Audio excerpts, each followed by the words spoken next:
Welcome to ராசி studies. இது உங்கள் சுகன்யா. இன்னைக்கு நம்ம பார்க்க போறது என்னன்னா, தமிழ்நாடு மெடிக்கல் கவுன்சிலிங்ல எந்த ரேங்கிங்குள்ள நீங்க இருந்தா கண்டிப்பா எம்பிபிஎஸ் சீட்ஸோ இல்லைன்னா பிடிஎஸ் சீட்ஸோ கவர்மெண்ட் கோட்டா சீட்ஸோ இல்லைன்னா கவர்மெண்ட் காலேஜ்லேயே உங்களுக்கு சீட்ஸ் கிடைக்கும் அப்படிங்கிறதா இந்த வீடியோ. ஸோ இந்த வீடியோவை ஸ்கிப் பண்ணாம பாருங்க. அதையும் தாண்டி நீங்க பார்க்குற புது நபராக இருந்தால் கீழே டிஸ்கிரிப்ஷன் பாக்ஸில் வாட்ஸ்அப் லிங்க் இருக்கு, அதில் ஜாயின் பண்ணிக்கோங்க. உங்களுக்கு சாய்ஸ் ஃபில்லிங் சப்போர்ட் வேணும் அப்படின்னு நினைச்சீங்கன்னா கீழே டிஸ்கிரிப்ஷன் பாக்ஸில் இண்டிவிஜுவல் வாட்ஸ்அப் நம்பரும் இருக்கு. அந்த இண்டிவிஜுவல் வாட்ஸ்அப் நம்பர்ல உங்களோட queries கேளுங்க, கண்டிப்பா நம்ம ஆன்சர் பண்ணலாம். இதையும் தாண்டி நீங்க பார்க்குற புது நம்பரா இருந்தா கண்டிப்பா லைக் பண்ணி ஷேர் பண்ணுங்க. தெரிஞ்சுக்கிட்டும் சப்ஸ்கிரைப் பண்ணுங்க. பக்கத்தில் இருக்க பெல் ஐகான் பட்டனை கிளிக் பண்ணும்போது என்னோட நியூ நோட்டிஃபிகேஷன்ஸ் எல்லாமே உங்களோட மொபைலுக்கு ஈஸியாக வரும். இப்போ வாங்க வீடியோக்குள்ள போகலாம். ஸோ இந்த தம்ப்நெயில்ல கண்டிப்பா இந்த ரேங்கிங்குள்ள நீங்க இருந்தீங்கன்னா உங்களுக்கு கவர்மெண்ட் காலேஜ்ல இருக்கிற எம்பிபிஎஸ் சீட்ஸோ இல்லைன்னா பிடிஎஸ் சீட்ஸோ, இதையும் தாண்டி செல்ஃப் ஃபைனான்சிங் காலேஜ்ல கவர்மெண்ட் கோட்டா சீட்ஸோ கிடைக்கும் அப்படிங்கிறதா நம்ம இந்த வீடியோல பார்க்க போறோம். ஸோ கண்டிப்பா இந்த ரேங்கிங்குள்ள நீங்க இருக்கீங்க அப்படின்னா உங்களுக்கு சீட்ஸ் கேரண்டி அப்படிங்கிறத நம்ம சொல்ல முடியும். ஸோ வாங்க வீடியோக்குள்ள போகலாம். ஃபர்ஸ்ட் ஆஃப் ஆல் நம்ம தமிழ்நாட்டில் கிட்டத்தட்ட 36 கவர்மெண்ட் காலேஜஸ் இருக்கு. அதையும் தாண்டி ஒரு செமி கவர்மெண்ட் காலேஜஸ் இருக்கு. மொத்தம் 37 கவர்மெண்ட் காலேஜஸ் இருக்கு. இந்த 37 கவர்மெண்ட் காலேஜ்ல எந்த பர்டிகுலர் ரேங்கிங்குள்ள இருந்தா உங்களுக்கு சீட்ஸ் கிடைக்கும் அப்படிங்கறத இங்க கொடுத்திருக்கோம். இது ரவுண்ட் 1க்கு உண்டான ரேங்கிங், இது ரவுண்ட் 2க்கு உண்டான க்ளோசிங் ரேங்க். சரிங்களா? இது எல்லாமே உங்களுக்கு ஜெனரல் ரேங்கிங், கம்யூனிட்டி ரேங்கிங் கிடையாது. உங்களோட ரேங்க் கார்டு எடுத்துக்கோங்க, அதாவது நீட் ஸ்கோர் கார்டு எடுத்துக்கோங்க. அதுல ஜெனரல் ரேங்க்னு ஒன்று இருக்கும், அதே மாதிரி கம்யூனிட்டி ரேங்க்னு ஒன்று இருக்கும். சரிங்களா? நாம இப்போ பார்க்க வேண்டியது எல்லாமே ஜெனரல் ரேங்க். இந்த ஜெனரல் ரேங்க்குள்ள நீங்க இருக்கீங்க அப்படின்னா கண்டிப்பா இந்த 36 கவர்மெண்ட் காலேஜ்லயோ இல்லாட்டினா ஒரு செமி கவர்மெண்ட் காலேஜ்ல கண்டிப்பா உங்களுக்கு சீட்ஸ் கிடைக்கும். இந்த ரேங்கிங் உள்ள இருந்தீங்கன்னா ஓசிக்குன்னு பாத்தீங்கன்னா உங்களுக்கு 1325 ரேங்கிங் உள்ள இருந்தா கண்டிப்பா சீட்ஸ் கிடைக்கும். ரெண்டாவது ரவுண்ட்லயும் இதே ரேங்கிங் தான் போயிருக்கு. அதே மாதிரி பிசிக்குன்னு பாத்தீங்கன்னா 3118 ரேங்கிங் உள்ள இருந்தா ஃபர்ஸ்ட் ரவுண்ட்ல உங்களுக்கு சீட்ஸ் கிடைக்கும். ரெண்டாவது ரவுண்ட்ல 3302 ரேங்கிங் உள்ள இருந்தீங்கன்னா உங்களுக்கு சீட்ஸ் கிடைக்கும்.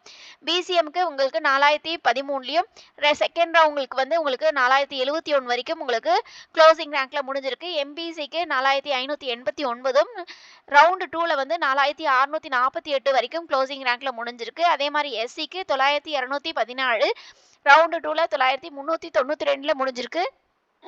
அதுக்கடுத்து எஸ்சிஏக்கு உங்களுக்கு பார்த்தீங்கன்னா 12659ம் இங்கே 12836லயும் முடிஞ்சிருக்கு. அதே மாதிரி எஸ்டின்னு பார்த்தீங்கன்னா உங்களுக்கு 14141லயும் இங்கே 14234 க்ளோசிங் ரேங்கா முடிஞ்சிருக்கு. இது ரவுண்ட் 1 அண்ட் ரவுண்ட் 2ல பர்டிகுலரா ஜெனரல் ரேங்கிங் இருக்கு அப்படின்னா இந்த ரேங்கிங்குள்ள நீங்க இருக்கீங்கன்னா கண்டிப்பா உங்களுக்கு கவர்மெண்ட் காலேஜ்ல சீட்ஸ் கேரண்டி அப்படிங்கறத நம்ம சொல்ல முடியும். இது எல்லாமே உங்களுக்கு எம்பிபிஎஸ், ஓகேவா? எம்பிபிஎஸ் சீட்ஸ் கண்டிப்பா உங்களுக்கு உண்டு அப்படிங்கறத நம்ம சொல்லியிருக்கோம். பின்னாடி வீடியோல நம்ம பிடிஎஸ் காலேஜஸ் பத்தியும் நம்ம சொல்றோம்.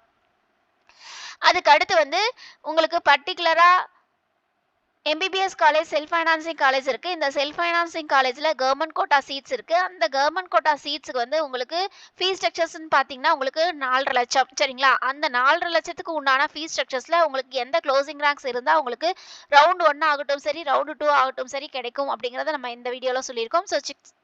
ஸோ கண்டிப்பா ஸ்கிப் பண்ணாம பாருங்க. அதையும் தாண்டி நீங்க பார்க்குற புது நபரா இருந்தா கண்டிப்பா லைக் பண்ணிட்டு பாருங்க. நாம இனி வரும் காலங்களில் நிறைய வீடியோஸ் அப்லோட் பண்ணுவோம், உங்களுக்கு ரொம்ப ரொம்ப ஹெல்ப்ஃபுல்லா இருக்கும். இப்போ பாருங்க, உங்களுக்கு செல்ஃப் ஃபைனான்சிங் காலேஜ்ல கவர்மெண்ட் கோட்டா சீட்ஸ்ல எந்த க்ளோசிங் ரேங்க்குள்ள ரவுண்ட் 1க்கு முடிஞ்சிருக்கு அப்படிங்கிறத பார்க்குறோம்.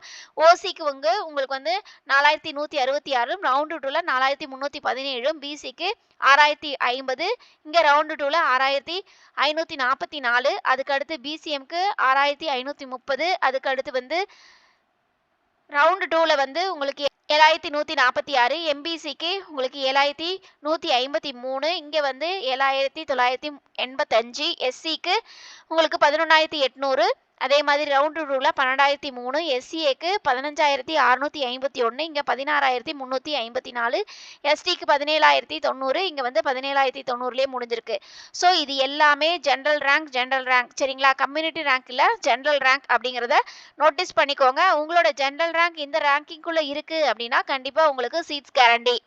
அதுக்கு அடுத்து வந்து பிடிஎஸ் காலேஜ். நம்ம தமிழ்நாட்டுல கிட்டத்தட்ட 3 பிடிஎஸ் காலேஜஸ் இருக்கு. இந்த 3 பிடிஎஸ் காலேஜுக்கும் க்ளோசிங் ரேங்க்ஸ் என்ன அப்படிங்கிறத ஒவ்வொரு கேட்டகரிக்கும் நம்ம கொடுத்துருக்கோம். ஸோ செக் பண்ணி பாருங்க. இந்த க்ளோசிங் ரேங்க்குள்ள நீங்க இருக்கீங்க அப்படின்னா ரவுண்ட் 1லயும், இந்த க்ளோசிங் ரேங்க்குள்ள இருக்கீங்க அப்படின்னா ரவுண்ட் 2லயும் கண்டிப்பா உங்களுக்கு சீட்ஸ் உண்டு. அதுக்கு அடுத்து இந்த கவர்மெண்ட் கோட்டால பிடிஎஸ் காலேஜ்ல செல்ஃப் ஃபைனான்சிங் காலேஜ்ல உங்களுக்கு எந்த க்ளோசிங் ரேங்க்ஸ்ல இருக்கு அப்படிங்கறத நம்ம பார்க்க போறோம். இங்க பாத்தீங்க அப்படிங்கிற பட்சத்துல தெரியும். இங்க செல்ஃப் ஃபைனான்சிங் காலேஜ், பிடிஎஸ் காலேஜ்ல உங்களுக்கு பர்டிகுலரா என்ன க்ளோசிங் ரேங்க்ஸ் இருக்கு அப்படிங்கறது நமக்கு ஷோ பண்ணிருக்கோம். இது எல்லாமே உங்களுக்கு ஜெனரல் ரேங்கிங்க. திரும்ப சொல்றேன். ஸோ இந்த ஜெனரல் ரேங்கிங்குள்ள நீங்க இருக்கீங்க அப்படின்னா கண்டிப்பா உங்களுக்கு சீட்ஸ் கேரண்டி அப்படிங்கறத நம்ம சொல்ல முடியும். அதே மாதிரி ரவுண்ட் 2ல இந்த ரேங்கிங்குள்ள முடிஞ்சிருக்கு. ஸோ இந்த ரேங்கிங்குள்ள நீங்க இருக்கீங்கன்னா கண்டிப்பா வெயிட் பண்ணி நீங்க ரவுண்ட் 2ல கூட சீட்ஸ் எடுக்கலாம். ஸோ இந்த மாதிரி நிறைய அப்டேஷன்ஸ் நம்ம உங்களுக்கு கொடுத்துக்கிட்டே இருப்போம். ஸோ கண்டிப்பா நம்மளோட சேனலை சப்ஸ்கிரைப் பண்ணிக்கோங்க. இதையும் தாண்டி லைக் பண்ணிட்டு பார்த்தீங்க அப்படிங்கிற பட்சத்தில் நமக்குமே அடுத்தடுத்த வீடியோஸ் போடும்போது இன்னும் கொஞ்சம் எந்துவா இருக்கும். ஓகே ஃப்ரெண்ட்ஸ், இந்த வீடியோ பிடிச்சிருக்கும்னு நினைக்கிறேன். பிடிச்சிருந்தா லைக் பண்ணி ஷேர் பண்ணுங்க. தெரிஞ்சுக்கட்டும். சப்ஸ்கிரைப் பண்ணுங்க. பக்கத்தில் இருக்க பெல் ஐகான் பட்டனை கிளிக் பண்ணும்போது என்னோட நியூ நோட்டிஃபிகேஷன்ஸ் எல்லாமே உங்களோட மொபைலுக்கு ஈஸியாக வரும். தேங்க்யூ ஃபார் வாட்சிங். Bye bye.